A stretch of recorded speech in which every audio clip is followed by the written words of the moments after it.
Putting your marriage back together is not easy, and it doesn't happen overnight. It takes time and intentionality, and sometimes there can be a few things that are a little difficult to overcome in the process. Things like maybe the intimacy feels off. And that's what we're going to be talking about today in this episode of Relationship Radio. I'm joined again by Roald, here all the way from South Africa. It's good to have you in the office. Yeah, as always, it's good to be here in Tennessee and in person. Yeah. And we got to hang out in Kenya for 2 weeks, which has been pretty cool. Yeah. But it's always good to be here. Thank you, my friend. Yeah, absolutely. So we have two questions today that are pretty similar, one from a wife and one from a husband. So I'm going to read both of them and we'll combine the questions because they're so similar. And I think we can kind of address them both with one go. So first question is, my husband confessed an emotional affair with another woman after I read text messages between them. He said that it was nothing sexual and they kissed a couple times in a bar. We both want to save our marriage, and we've included daily devotionals, Bible verses, and prayer every morning. But I noticed that he's kissing me very differently, and the intimacy seems a little bit off, and it's really heavy on my mind. What do I do? And the second question from a husband, my wife had a sexual affair with her best friend for 3 years. She confessed to me and wants to put the marriage back together. I have forgiven her, but I'm having a hard time with being intimate with her again. How do we work through that? Yeah, and like we always say, those are really difficult things to process. Like, where do we start? Where do we begin? What's the next steps? But just firstly, just to have gone through those things like the affairs and the infidelity, we know like trust is broken. Certain things are not going to be the same way that they were previously. Mm-hmm. And so often we hear folks say, okay, you know what, we just want to get back to what we were. We want to get the intimacy back. We want to have the communication the way it was. Now, part of that is good and it's true. Like we want to get back to a level.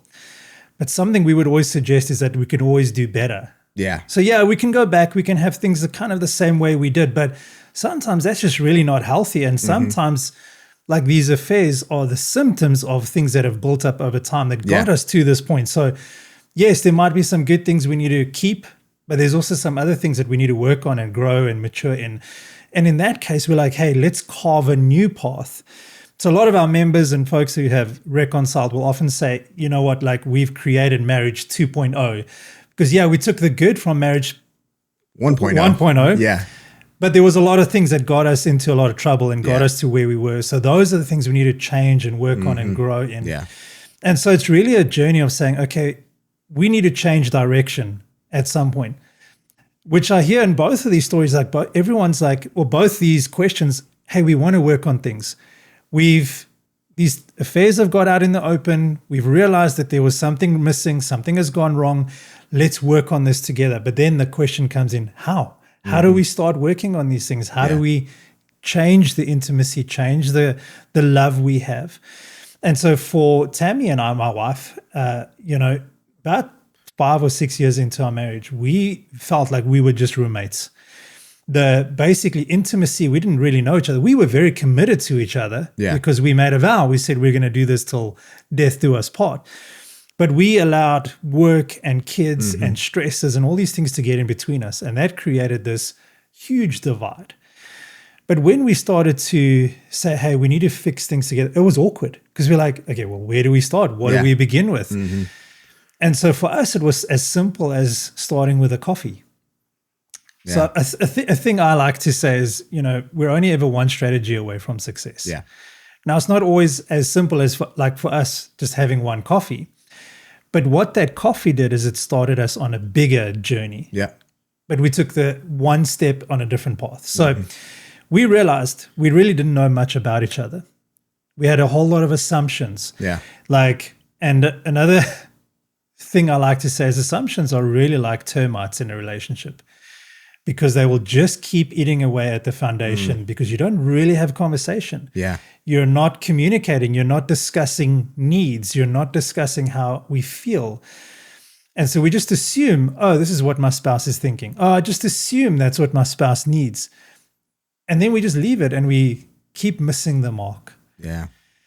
And so for Tammy and I, we realized we just had stopped being intentional about really getting to know each other. got distracted by work and diving into the kids and all this other stuff that we just became roommates. So the first thing we decided is, hey, you know what, we need to get back to that place where we get to know each other. Mm-hmm. And interestingly, the more you know a person, the easier it is to love them. Mm. And so for us, we just said, okay, we're going to commit every Friday, just before we fetch the kids from school, to have a coffee together, to reconnect, just be open and vulnerable. And by doing that, that hour, that 30 minutes to an hour, in the beginning seemed really insignificant. But over time, that just grew to like longer conversations, more date nights, and all those kind of things. Now, I'm not necessarily saying that that's a strategy for those two questions, but I'm highlighting that there is a path. Yeah. There are things we can try and do despite the past that can help us have a better future. Mm-hmm. And so something you'll hear us say a lot at Marriage Helper is you do not have to be chained to your past. Yeah. Things don't have to be the same way they always have been. And so right now, you're feeling a whole lot of stuff, but we don't want to make decisions based on just our emotions right now, because emotions change. Things can change. And if we take the right direction, who knows what's possible. Yeah. So in this case, like in both these questions, some of the things that we would suggest, and it's really great that you guys are already on the page of, or the same page, like let's work things Yeah. out, let's figure it out.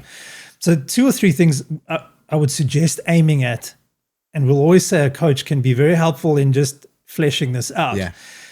But aim for good, mature conversation. Might not always be possible, but try and keep it mature and calm and not emotional, where you actually start sharing with each other what are the needs that I have, whether it's in physical intimacy, whether it's in just having open, like we say, that open, vulnerable conversation, intimacy, whatever it is if we can start at a point where we can discuss our needs, maybe discover where some of the gaps are, okay, then we can maybe start strategizing like, okay, we can try this, we can have a date night, or we can try this in the bedroom, whatever it is. But it starts with that mature conversation where we're not attacking each other. We're not picking at character. We're not bringing up the past and throwing that in our spouse's face. It's, can we have a good, honest, mature conversation because we're on the same team? And if we both figure this out, the team wins. We both get what we want. So that's the one thing I would say is start aiming for some really good, mature, open and honest communication. Like I already said, I would also try and remove assumptions. Yeah. We just see that like just backfires all the time. Yeah. And it kind of feeds into the first one. Be open. Be as open and honest as you possibly can. Now, part of that journey is if your spouse is open with you, like when Tammy shared a whole lot of stuff with me about her life and her past and some of her fears and her struggles. If I attacked her for that, shut her down or broke her down or dismissed her emotion, we're going to be back at square one. Yeah. So a vital thing I had to learn is accept her. Not that I had to always agree with her or her point of view or her perspective, but accept her that was what she experienced. That is what she feels. And that acceptance actually becomes one of the biggest pulls we can have, because it allows the spouse, your spouse, to feel, hey, this is a safe place for me to share and be vulnerable about my desires, my fantasies, my fears, all of those things. But if we dismiss our spouse, we don't see their perspective, we shut them down, we make them feel like their ideas are worthless, we're just going to be back at square one. We're not achieving that goal of intimacy, whatever that is. And so part of those open discussions, acceptance needs to be at the forefront. And then something we would always say is all roads lead back to pies. And so this is probably where you want to begin because it helps you calm your emotions, but start working on yourself. And we have many toolkits that talk about pies and will talk about acceptance, but it really does start there, because when I'm taking care of me, my reactions change. My emotions don't get involved and get in the way, and I don't react and respond negatively. I don't push my spouse away. So when I work on myself, it changes me. Changes my outlook, changes my perspective. And from that point, we start taking out the negative pushes and we start creating more pulls. And so that would probably be the starting point. All roads lead back to pies. Yeah. Now, I realize like there's a lot more to these stories. Yeah. As we always know, we don't have enough time to unpack them in this setting. But a really good thing, and both of these questions, like I mentioned right in the beginning, there is a path to where you can both get what you want, whether it's good communication, whether it's good physical intimacy, whether it's just getting to know each other, whatever it is, there is a path. And we teach that in depth in the workshop. Yeah. And so we'll take you in the workshop on a whole journey, how to communicate, how to treat each other, how to respect each other, so that by the end of the workshop, you have a very clear understanding of, okay, there's a multiple things we can do that will set us up to have those mature conversations. But beyond that, to have an actual plan of what could this reconciliation look like so that we can get to that marriage 2.0. We can do things better than the way we used to do them. Yeah. But that's a process. So I would suggest first get to the workshop. Yeah. But I think you've got a couple of handles and tools to start with at least. Yeah, for sure. And it's also a really good thing too in both of these questions that they have both decided to work on the marriage and to put the marriage back together. That's a huge first step. Huge. And it's a big anchor point that you can come back to because you know that you're both striving to put the marriage back together. You might just need the extra tools to help you do that, which is exactly what we offer in the workshop. Yeah. And on that note, we would always suggest don't rush things. Oh, absolutely. Yeah. You know, if you've been married for 15 or 20 years, don't try and fix this overnight because then we see a lot of false starts. Yeah. Because a lot of the stuff from the past is not dealt with. We haven't really worked on ourselves. We're so happy we can fix things, which is fantastic. Use that as an anchor. But we would always say, slow it down. Yeah. You could still be married for 30 years. It's worth taking the time and investing in you and your marriage to say, hey, whatever we do from this point on is going to be different. Yeah. We're not going to be chained to the past. We're not going to get to this place again. What can we do? Let's invest in us. Let's invest in the marriage. Let's invest in the kids, whatever it is. But we're not going to rush this. We're going to lay a solid foundation to build off of for marriage 2.0. Yeah. And it takes that time and intentionality every single day to put towards working to get that marriage 2.0.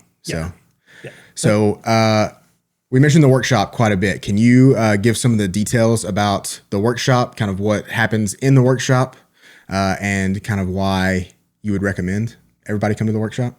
Yeah.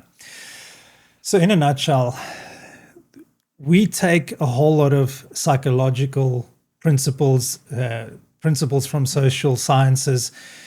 And a lot of times those things are very confusing, but we try and bring it down to an understandable level. And something that, you know, we've all lived some of this stuff. And so we take those principles and we make it easy to understand, but also easy to apply. Because it's one thing having a whole lot of head knowledge and you could have a whole lot of ideas, but putting them into practice becomes a whole different thing. Yeah.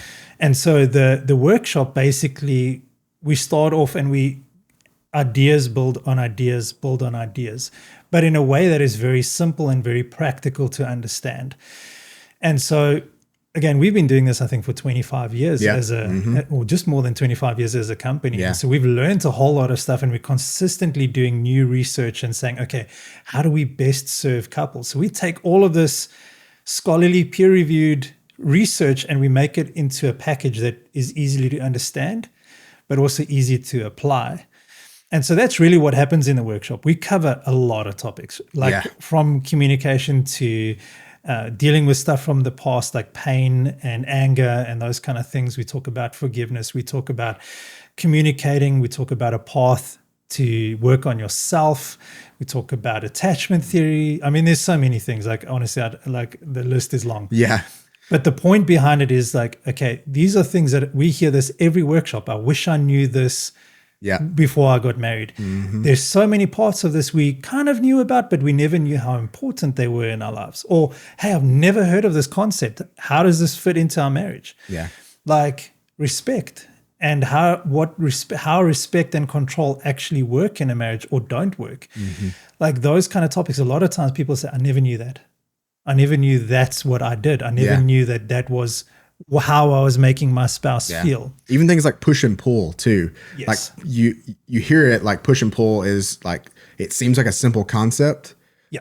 But like when you think of it, it's like, oh wow, like it's that. Like I didn't know what to, like the name to call it or how to really do that. Yes. And so like even things like that, people have these huge revelations on things, you know, as simple as push and pull. Yeah. People literally, I hear this every workshop is, now I know I can put a name to that behavior. Yes, I can put a name to this thing that I was doing, or a name to the thing that my spouse was doing. Yeah. But I think the main thing thread through it is like, okay, there's a different way of doing things than what we have been doing. Yeah.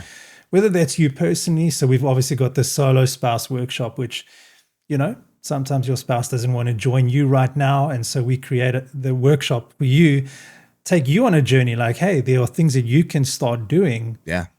For yourself, for your kids, for your family. And it's the exact same material covered in the couples workshop as well. Yeah. Yeah.